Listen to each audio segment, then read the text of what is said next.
In this brief tutorial, I will demonstrate the process of permanently deleting a Telegram account. The procedure is simple and can be completed in a few easy steps. To begin, open any web browser and type in my Telegram.org.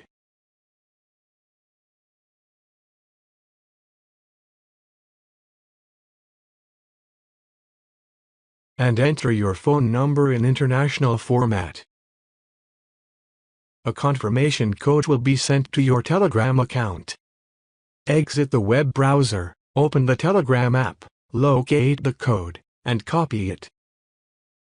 Return to the account deletion page, click on the designated area, and paste the copied code. Click on the Sign In button. Tap on Delete My Account. You can optionally provide a reason for leaving Telegram or simply click on the Delete My Account button.